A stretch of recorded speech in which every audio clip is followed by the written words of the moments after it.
The easiest way to create a table of contents is to utilize the heading styles that you want to include in the table of contents. For example, heading 1, heading 2, etc. It is based on the content of your document. When you add or deleted headings from your document, Word updates your table of contents automatically. Word also updates the page number in the table of contents when information in the document is added or deleted. When you create a table of contents, the first thing you want to do is mark the entries in your document. The table of contents is formatted based on levels of headings. Level 1 will include any text identified with the style heading.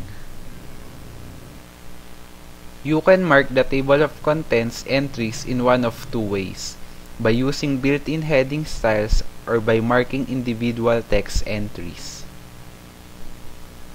To use built-in heading styles, select the text that you wish to be the heading.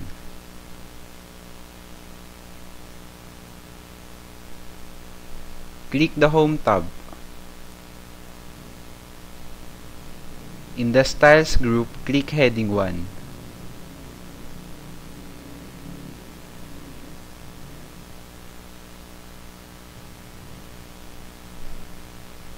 If you don't see the style you want, click the arrow to expand the Quick Styles gallery.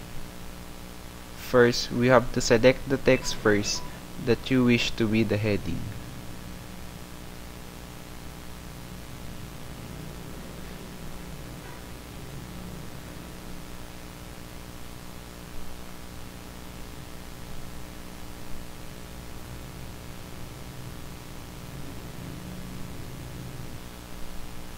To mark individual entries, select the text that you wish to make a heading. Click the Reference tab.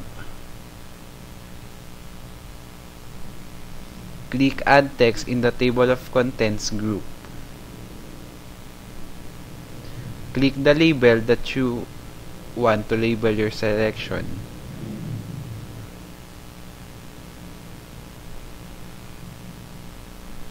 To create the table of contents, put your cursor in the document where you want the table of contents.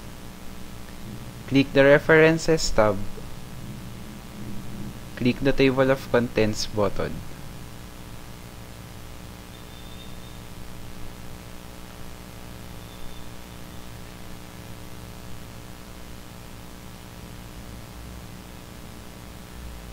And then choose the style you want.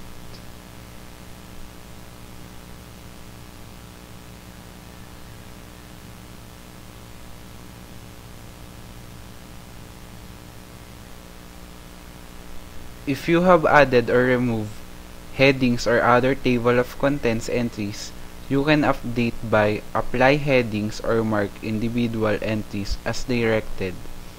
Click the References tab in the ribbon. Then click Update Table.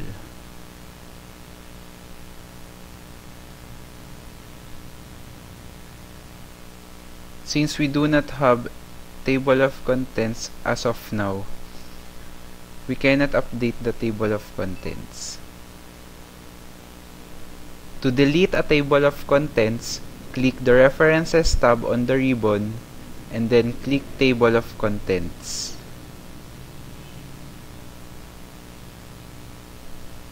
Then click Remove Table of Contents.